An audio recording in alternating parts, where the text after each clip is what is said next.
In the midst of this global crisis, the voices for justice are revealing what really matters. It is time for Planetary Makeover.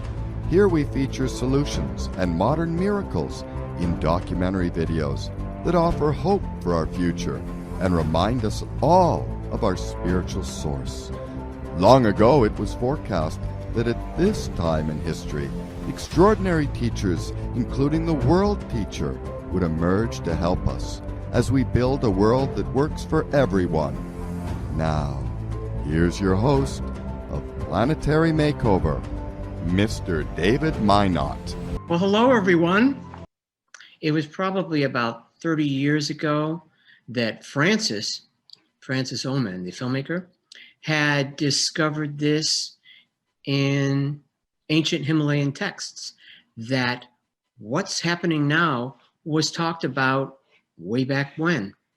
And the Gautama Buddha had spoken of it too.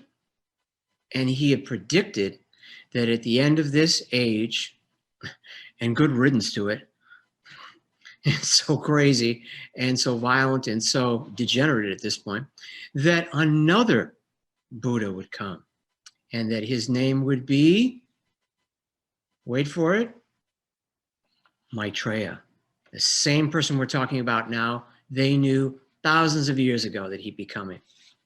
This paradigm shift, as Frances had put it, it's not going to be done by them, it's going to be done by us, but they're like our cheerleaders and our assistants. If they did it for us, that'd be too parental. We'd be like children. And we wouldn't learn anything, we wouldn't grow, we wouldn't evolve. Humanity would stagnate. So we're going to move forward with the rest of the universe. And I'm inviting you to watch this film, to listen to this information with one of the rarest aspects of human behavior and expression. And what would that be? An open mind. Yes, we all suffer from that at times, yours truly included. We all think we have an open mind, but it's one of the rarest things on the planet. Growing numbers of humanity are now accepting the principle of sharing. Maitreya had said at last count some 1.5 billion people. I think that's more than enough to make change. So we want you to listen, to really listen, not just to the words, but what's beyond the words, with your own intuition. So I'd like to mention again, because he's instrumental, the British, but actually Scottish, author, esotericist, and artist, Benjamin Creme. I can take just a moment here to tilt my screen. There's one of his lithos right up there, and that one's called Meditation. At the time, maybe we can talk about that in more detail. But for now, we want to describe Frances's video, because that's what we're watching tonight, not the litho. Though I would encourage you, if you have one of those, you see one, you can sit there and actually meditate on it. Maybe in the future we'll have a show when we do that. Well, before we go into this documentary, I'd like to talk about Frances a little bit more in depth, because you need to know the person behind the camera. And why?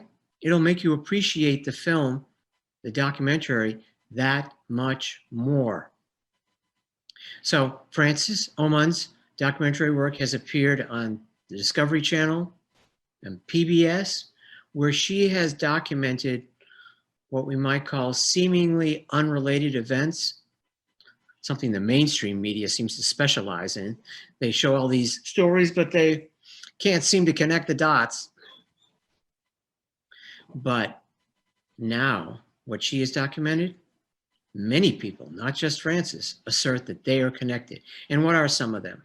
Well, miraculous physical phenomena, miraculous healings from everything from cancer to AIDS, the future barter economy of sharing. In other words, our future economy will replace money, which we use now, with a sophisticated form of barter, which would definitely be more equitable. And she's also documented crop circles, UFOs, yes, and we assert they're real, and there's intelligence behind them, and love energy, despite all the bad Hollywood movies. And she's also documented mysterious circles of light. Once you see these, I'm not sure if there's any circles of light in this video. I think maybe there is. Once you see one, you'll realize that you've seen them many times before, and they're probably all over your town, city, even village. So make a mental note of that and look for that after tonight. And she's also done a lot of extensive interviews with Benjamin Creme. And this is important because in this era, this modern era, he was sort of a modern day John the Baptist, you might say.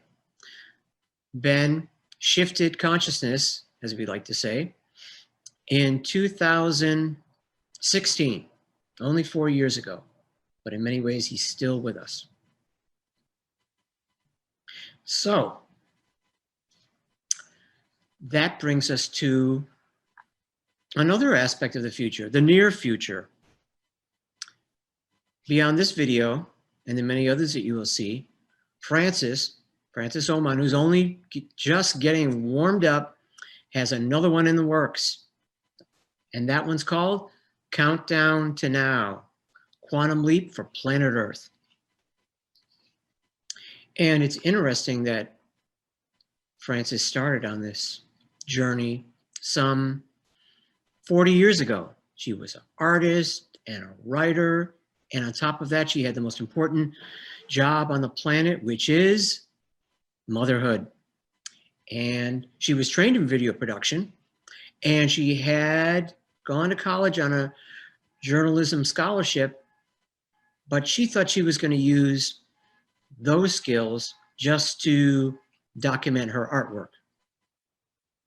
Lo and behold, all those skills and talents and gifts came together and created a very impressive documentary film maker and artist in that regard as well.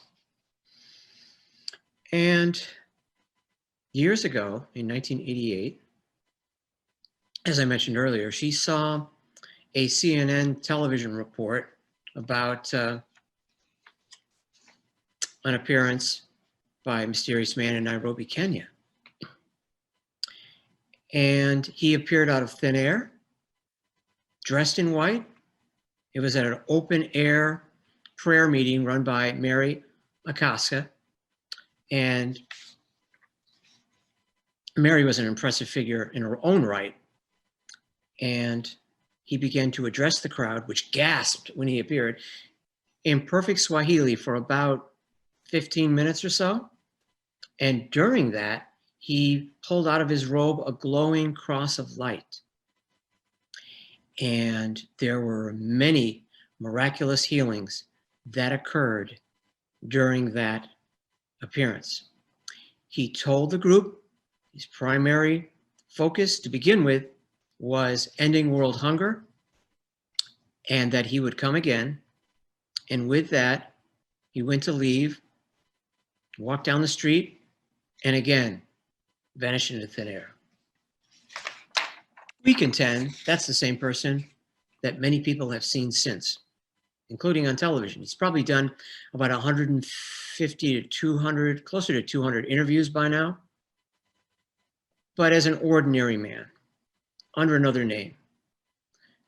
We want you to approach the material as if it was coming from you or I, somebody without authority, whose opinion you could discard or embrace. If you knew it was coming from an authority figure, you might believe it just because of his stature. And that's not what we want. So, as I said, with these priorities in mind, sharing and world hunger, a light bulb went off in Frances' head, our esteemed filmmaker. And she made the connection between two other events that occurred in 1977, which were the emergence of Maitreya from his ancient retreat in the Himalayas on July 19th, 1977. He went down to the plains of India to acclimate himself in an Indian Pakistani body, then got on a plane and flew to London, which was his point of focus. Well, it was only 2 weeks later that the launch of the Hunger Project was announced. Coincidence? We don't think so. And Frances was actually present at the launch of the Hunger Project, where she heard it said, and I quote, "Sometime around now, there has been a shift in the wind, so that the seeming improbability of ever-ending hunger was now an idea whose time had come." And you can bet those words resonated with a lot of people. So it was while watching that CNN report that Frances knew that it was hardly a coincidence, since the first priority of the world teacher was to end hunger by sharing the resources of the world equitably. And there you have it. Frances's work from 1981 till now has revealed this connection, which we think is crucial. So in today's broadcast, we are featuring one of Frances Oman's, I get choked up just thinking about it, documentaries called Maitreya in Our Lives.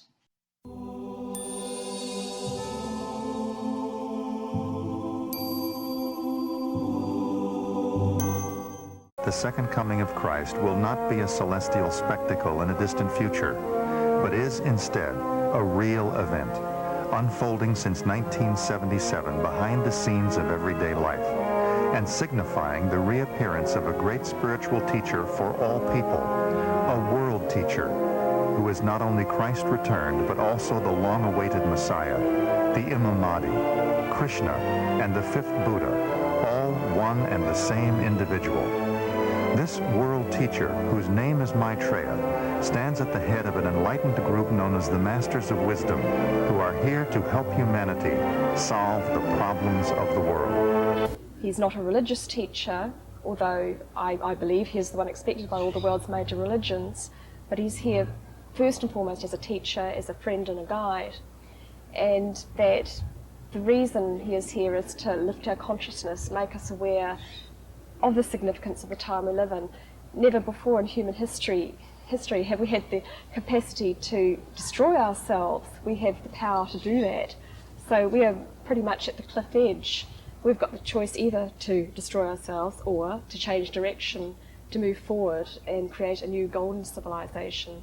And what Maitreya is saying is that that is indeed what we will do. He can see into our hearts and sees that we will make the right choices, that most people do want harmony and do want peace. At the moment that is not the case in the world. We have a situation where there are millions of people who live in utter poverty, many millions more who are literally starving to death. And he says that the solution to this unspiritual situation is simply by sharing. And if you think of humanity as being a family, a global family, just like in a nuclear family, it makes sense to share what you have among the members of that family.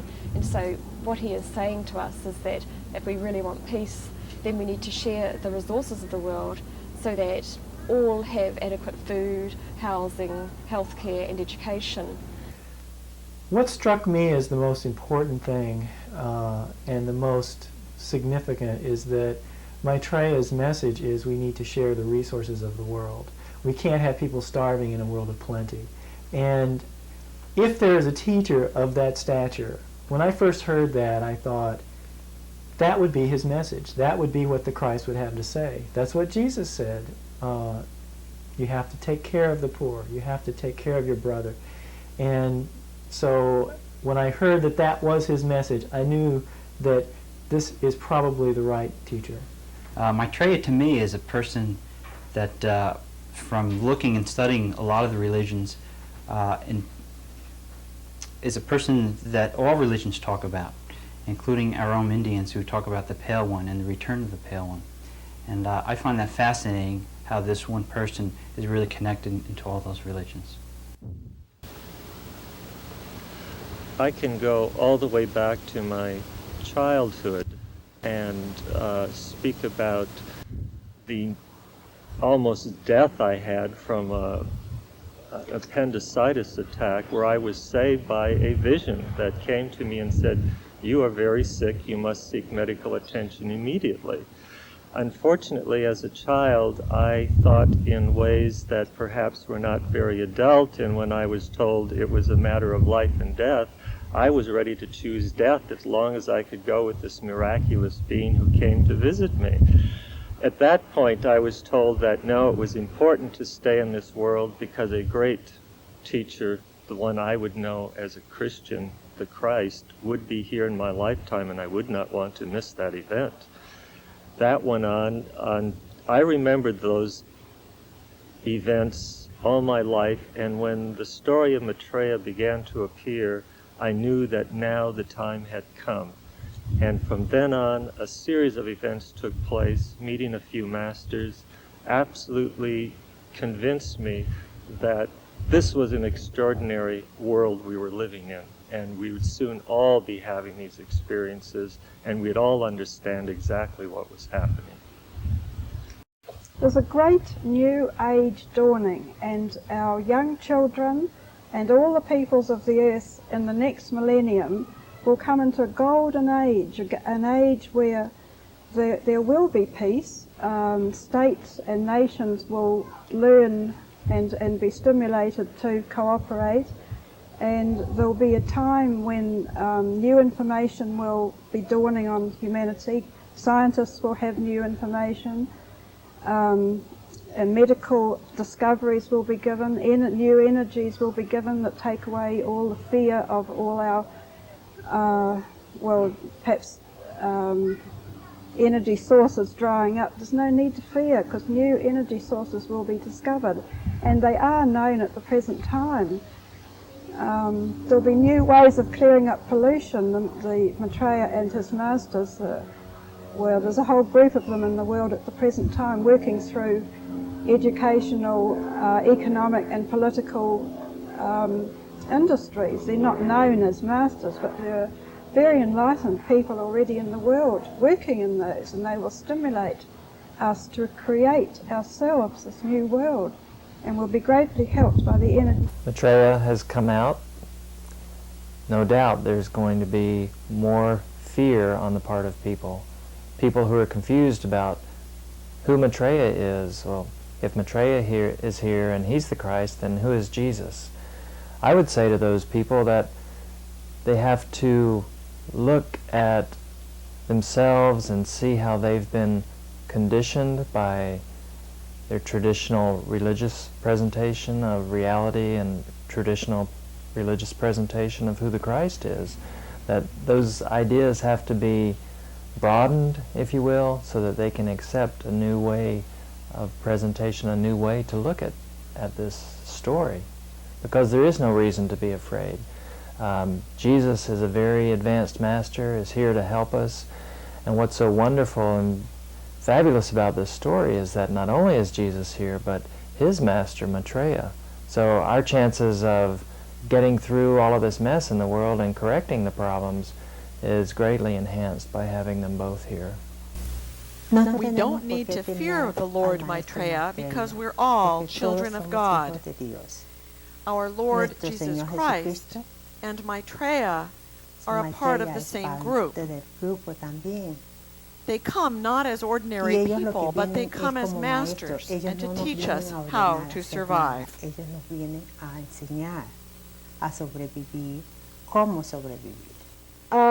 Christ is, in my mind, is a consciousness, a level of consciousness of truth.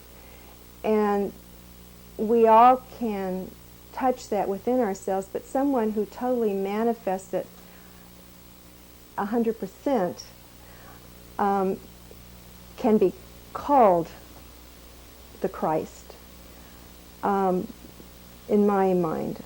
And so what I was surprised at when I heard about Maitreya was that there was the Christ who overshadowed Jesus, which they said in the Bible that there was a presence that overshadowed Jesus. And now I thought, okay, now I know that Maitreya was that presence that was overshadowing the Christ. And he's here, and something within me just really accepted that. My Christian background has been totally satisfied with the events that have happened about the reappearance of the Christ. He would have to come back to the poor and the lowly. That is what I understood from Jesus' teaching so long ago in Jerusalem. He came for the dispossessed, for the hungry. And that is what Maitreya is doing today. He's making it very, very clear that he comes to redress the wrongs of humanity, that we've got to change or ruin our beautiful world, in the process of ruining it, simply because we don't share, because we don't understand what we do to each other, or we do to ourselves. We don't understand that when a child is dying of starvation, that's an obscenity. I'm quoting Benjamin Creme here, but it's so totally true. Yet we have millions of children dying daily, not daily, I think I exaggerate there, but millions of children dying week by week of starvation. He would come to address those things. It is so obvious that this is the Christ that's in the world. It's so borne out by my Christian teaching. Such a joy to me, because at first I trembled when I thought that Jesus wasn't the only Son of God. It took me a few years to come to terms with that we're all divine, that we're all children of God, that we're equal, but not equal in the manifestation of God. This is the joy and the wonder of the Christ in the world. I fully realize the crisis in the world. I would say I'm still realizing that. I have when I first heard the information, I was very skeptical, and I didn't want to believe it because it was not as how I was brought up to think about it. I came from a Catholic background, and there was supposed to be some sort of Armageddon, and he's come to save us from this Armageddon, and will come down through the clouds, and it didn't match initially with what I believed to be the second coming or what have you. So I was skeptical initially, and when more and more I read and delved into the information, the more I came to this realization slowly that this really is a possibility at the least. And the more I open to that, the more I have come to really feel it, that this forerunner of humanity is here to help prod us along and show us the way to a world of brotherhood. I think that it's still each and every day that I move more towards an understanding of that, it really becomes deeper. So I think that there wasn't an initial point, although there was certainly a point in which the Christ is in the world. This really could be true. I have been very skeptical in all this, and I have kept my eyes open every step of the way.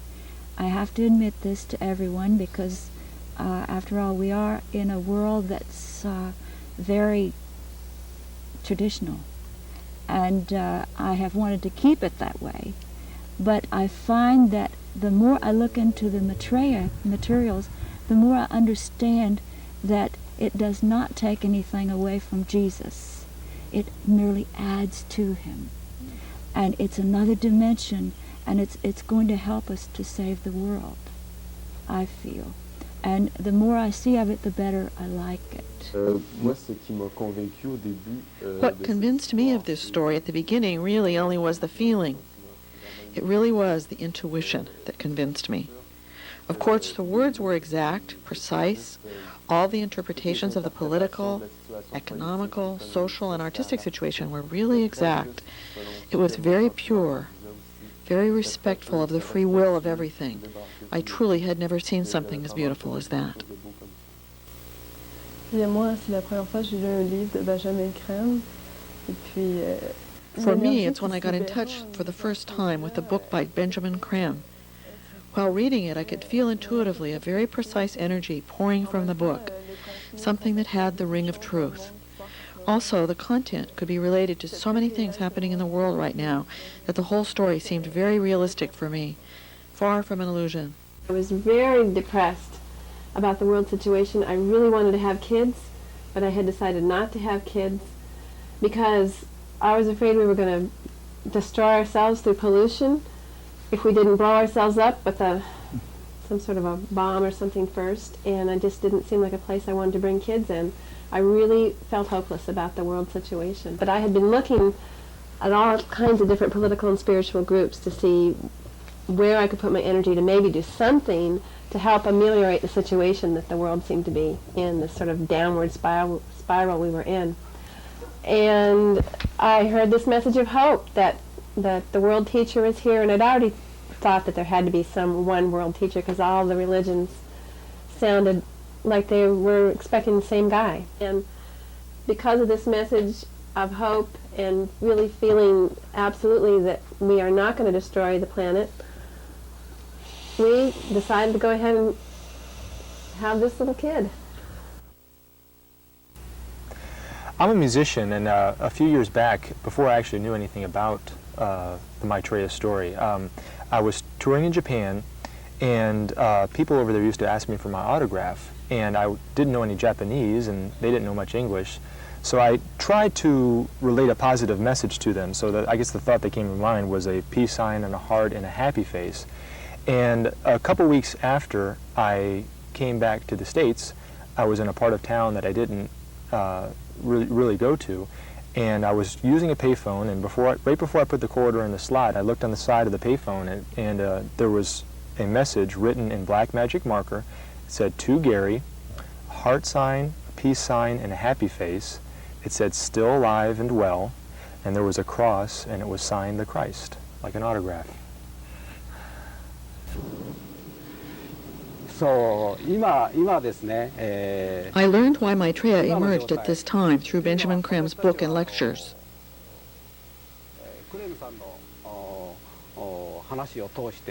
Maitreya predicted many things.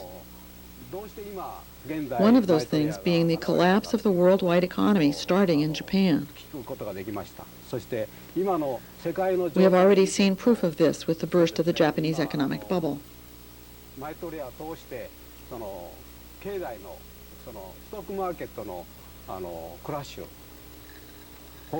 only that, but many people around the world are struggling against poverty by not having enough food or a place to live.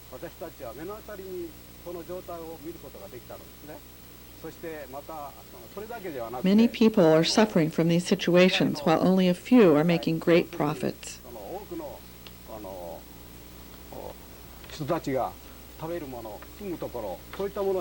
Maitreya's priority is to help and teach sharing with each other.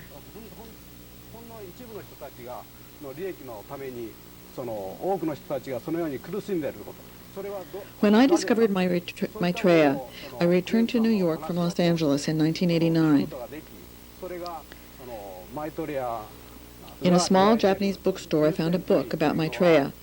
The book told of Maitreya's emergence in the world right now. My family is Buddhist. In my youth, I often had the chance to hear of Maitreya, Miraculous Busatsu in Japanese. I was so surprised that Maitreya's emergence is right now. I had heard that Maitreya would emerge in 560,000 years after Buddha's death. But now I understand that Maitreya is Miroku Bosatsu, and that 2,000 years ago, Maitreya was the man who overshadowed Jesus.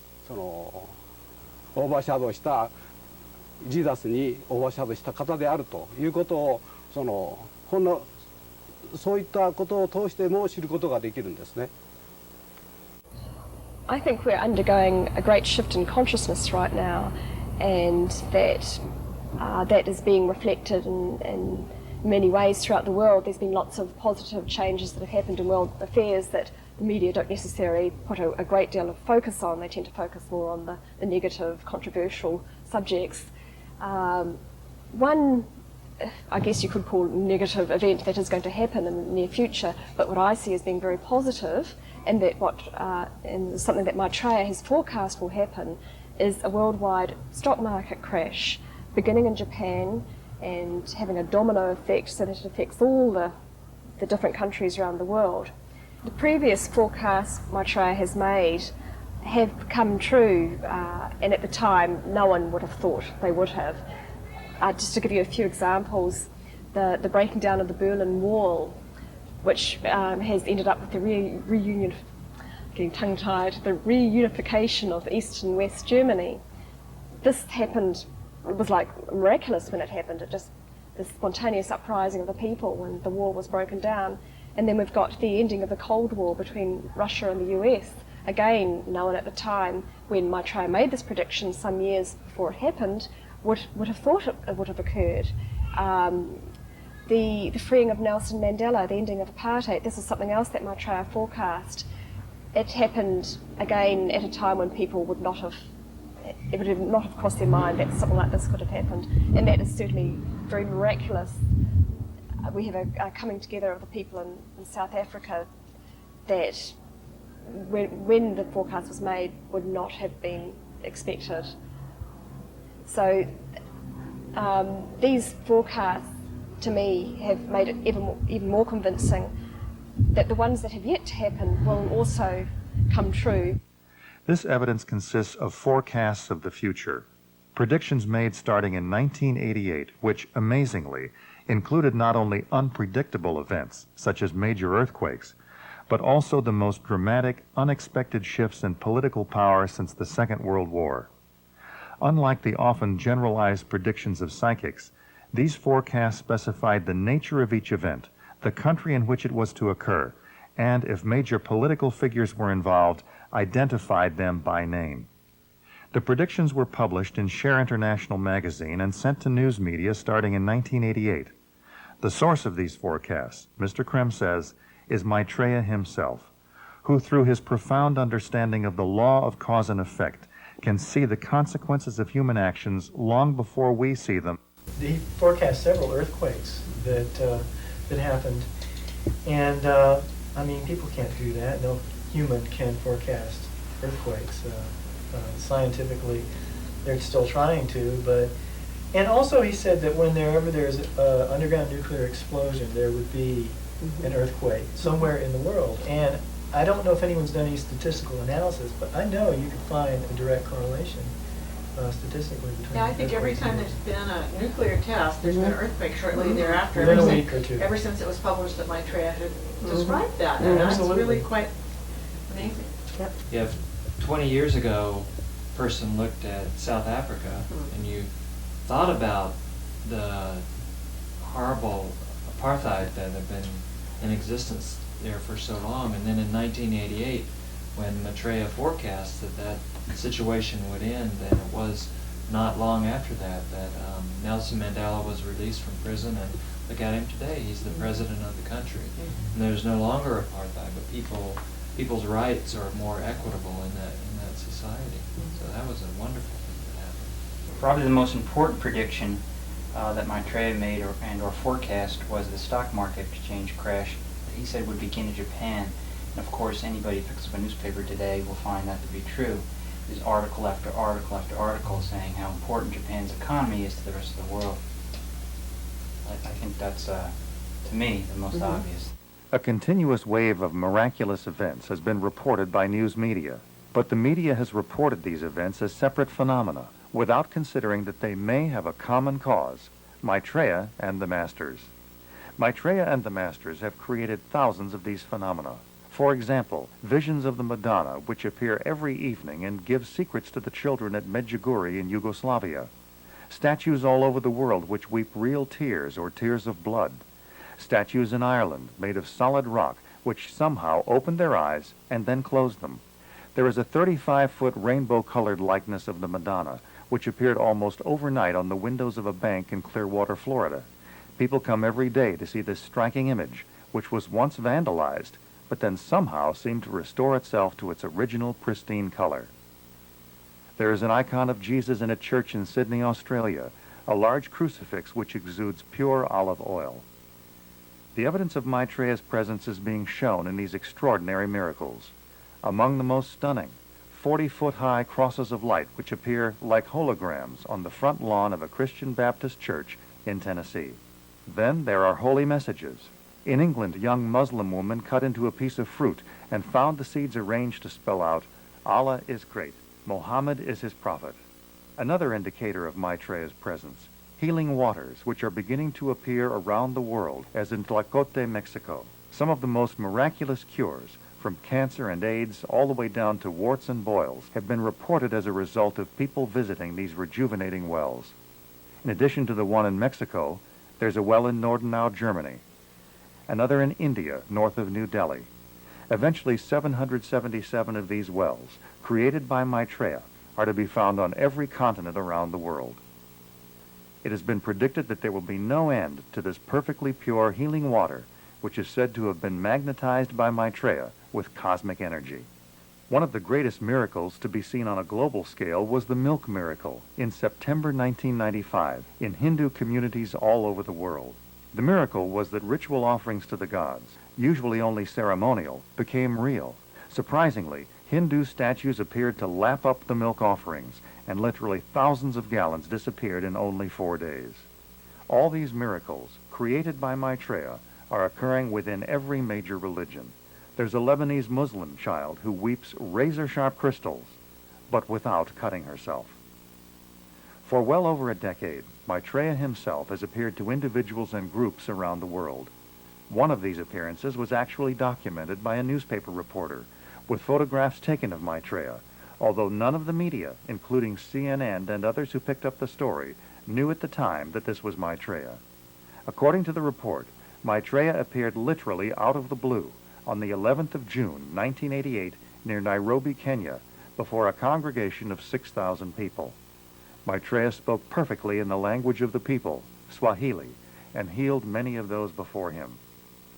Maitreya stood next to the leader of the congregation, a Christian preacher and faith healer named Maitreya. Maitreya then disappeared as magically as he had come. The crowd was convinced that they had seen Christ return. Christians believe there's only one and only Son of God, and I must admit I thought that too when I was brought up. I was brought up as a Presbyterian and, sort of went along with Christ and Jesus being the only one and only Son of God, but we're all sons of God, and in all religions we're all sons of that divine spark. So it doesn't matter whether you're Buddhist or you're Muslim or you're Jewish or whatever particular religion or non-religion, doesn't matter if you have no religion. We're all sons of God, and we all have that spark of the divine within us. And Maitreya is actually here to stimulate that spark of the divine within us. So, irrespective of whether we are religious or non-religious, it doesn't matter. It's a great synthesis that's going on. I think for everyone who sees Maitreya and has some question about who he is, maybe is not familiar with the complicated process of his emergence, is just to listen to what he says. He speaks to the inner part of each one of us. The human heart is his goal. And when he speaks of sharing and love, he is speaking to each of us individually and asking us to take care of each other, just as we would hope other people would take care of us.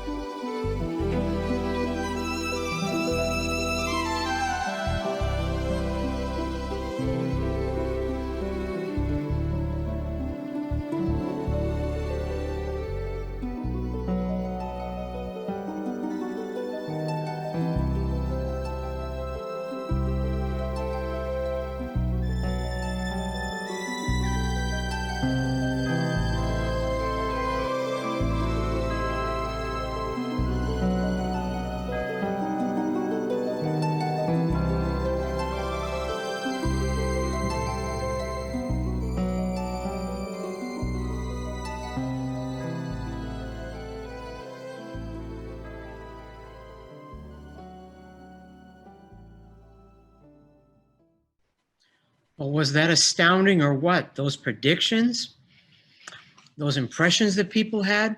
So now that we've shown you all that, we want to thank you for taking the time to view it all. And we're sure you have more questions. There will be more shows, and you can call in or write in. We also have the Facebook page where these questions can be answered. And Frances has many more documentaries to show you, and the information is endless. So we could go on about this for days on end. 1 hour is not enough time to cover even a fragment of the story. And you're part of that. We all are. And that's why we're hoping that you will join us on this journey to help change the world in any way you see fit. Whatever you're passionate about, that's what you're drawn to, that's what you need to do. As I said, housing, healthcare, education, justice and equality, world peace, a clean environment. There's a lot to work on. For today's show, you'll get a special treat as we show you short clips from 4 of our archive shows. And those are, why is there good news with the crisis? We can rebuild by the golden rule. Miracle healings, crosses of light. It's not the end times, it's the birth of the new times. And lastly, countdown to now, quantum leap for planet Earth. Let's start with the first clip. Why is there good news with this crisis? We can rebuild by the golden rule. And see what Dick Larson has to say about Maitreya. He says, as long as there's one person on the planet who is starving, or one person who is homeless, or one person who doesn't have access to health care, humanity is not in right relationship. So his first 4 priorities are food for everybody, housing for everybody, education for everybody, and health care for everybody as human rights. Now, the United Nations has already declared these as human rights a long time ago, but we've done nothing about it. The richest country in the world, the United States, has people starving and homeless all over the place. So those are his first 4 priorities. You know, you can't focus on God or on a religion while you're starving to death, while you're homeless, while you're trying to survive. So those, Maslow's hierarchy of needs, those needs need to be met before we can move on, before we can learn and grow as a human race, make a giant leap forward, which I understand we're going to do in this age of Aquarius. Next is a clip from Frances Oman's Miracle Healing Crosses of Light. And although this clip documents healings in a Christian community, these crosses and healings from them have also been happening across the globe to communities of Buddhists, Muslims, and even to atheists. In Frances Oman's Miracle Healings Crosses of Light. When we found B. Medina, she told us that even her doctor said it was a miracle. She was the first person to be healed in the presence of the first cross. At work, they have this mobile, and they do cancer screens, and they found that I had a lump. So I went to the surgeon. He says he wanted to have a ultrasound on my breast. So we went and had an ultrasound, and when the report went to the doctor, there was nothing there. So all this time, this happened before the cross, and after the cross, my lump disappeared. So I give thanks to God for that. When we gather in prayer, we truly believe in His words. He says, when 2 or 3 gather in my name, I am there. And we feel His presence, and all the miracles come from Him. Not from any human, but from Him, from Jesus Himself, because He created us. The Bible says that He weaved our bodies in the womb of our mothers. So if He created us and created our organs, He can surely create them again. And that's exactly what is happening. When we pray and people get healed, it's because we ask Jesus to create a new organ again. That happened to me. He gave me a new womb, a perfect one. And this is the proof. We have this beautiful baby, and it's the same thing with other people that have come with problems, physical problems. People come to pray. Most of the people that have come to see the cross, they come with a need, usually a physical healing that they ask God for. Sometimes they also have moral wounds, I would say, and the people that are here praying right now, they are praying for a healing for this little girl. Oh, Lord Jesus, help. God had made many miracles happen through prayer and through this cross. I truly believe that it is through this cross too, because when we pray, the light of the cross gets brighter. Many people are now reporting that while looking at an image of a cross of light, either video or still shot, they have been healed. The appearance of these crosses of light in windows were predicted by Benjamin Creme, who said that Maitreya would be creating them. In the third clip, you're going to hear me as the host of Planetary Makeover, as I offered hopeful words in an attempt to dispel the growing fears of some that we are in the end times, and instead can look forward to a new golden age. With that, will be some other benefits that come with the energy of Maitreya and the Masters and their influence. They have long-term plans for humanity, not just the end of starvation and the restoration of the ecology, or healthcare, housing, education, food, adequate leisure time, and a living wage for all, but such things as their beautification of the cities program.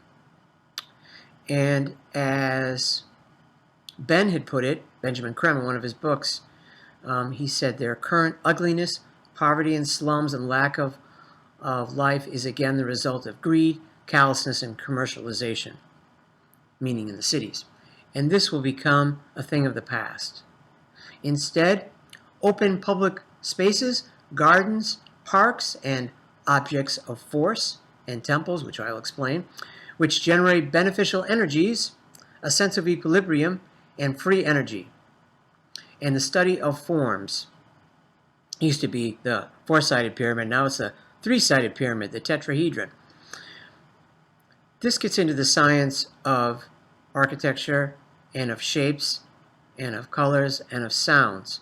So there will be structures that actually help create equilibrium in the cities through their energy and harmony, and other structures that help create energy, free energy. Our last clip comes from the documentary that Frances Oman is still working on. We're eagerly awaiting.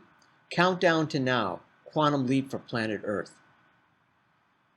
That video is going to include one of the first photographs of Maitreya's first appearance out of thin air in Nairobi, Kenya.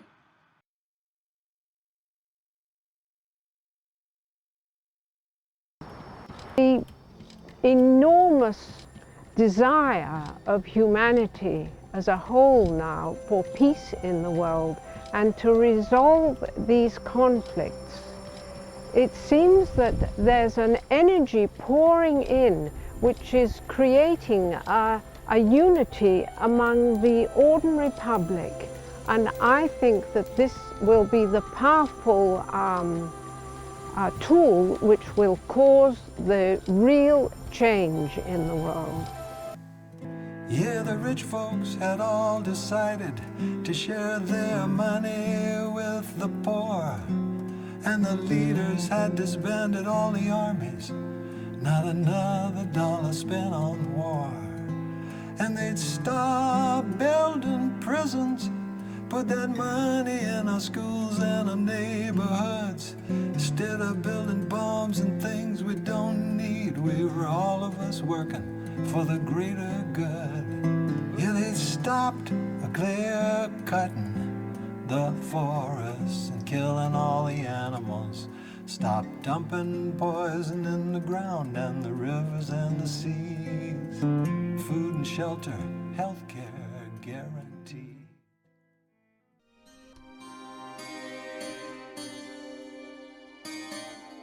Perhaps the next leap for planet Earth is a leap of consciousness. Scientifically speaking, a quantum leap is a change of state in an atomic system. It happens when you add the energy of a single photon to a system. The electron usually changes from one place to another, and that's called a quantum leap. In this artist's rendition, which has circular orbits for electrons, if you add a photon, the electron will move from one orbital space to the other orbital space directly with no moving in between.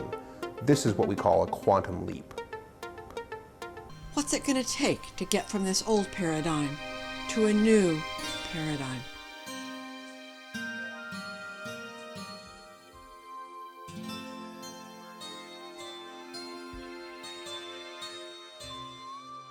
I'm noticing in my own life that when I shift my perception, even just a little bit, I stand outside of it for a minute to see that that's been the context that I've been using, that everything changes. More things are possible all of a sudden.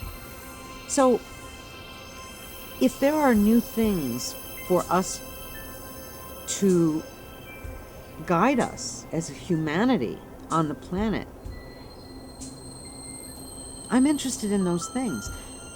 I don't know why we have crop circles all over the planet. I don't know why people are seeing UFOs.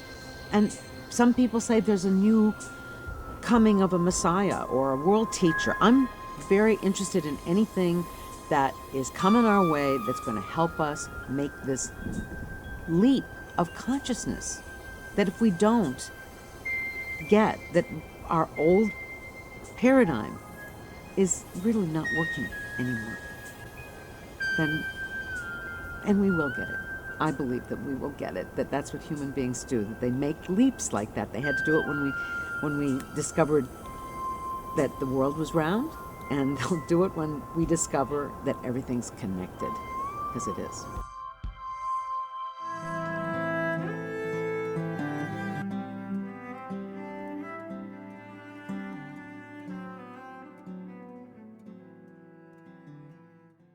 Copyright 2011 by Frances Oman. Visit us on Facebook at #PlanetaryMakeover and at our website www.countdowntonow.org. This show has been a production of Planetary Makeover. You can follow us at planetarymakeover.org and at planetarymakeover.org. We have a link to our bi-weekly live show at 5 p.m. Mondays, Western Time, and 8 p.m. Eastern Time. At our website, we also have a link to our archives and a selection of our shows. For more background info, visit www.shareinternational-west.org. That's shareinternational-west.org. For related books and DVDs and CDs by Benjamin Creme on the emergence of Maitreya, the world teacher, please go to share-ecart.com. That's share-ecart.com.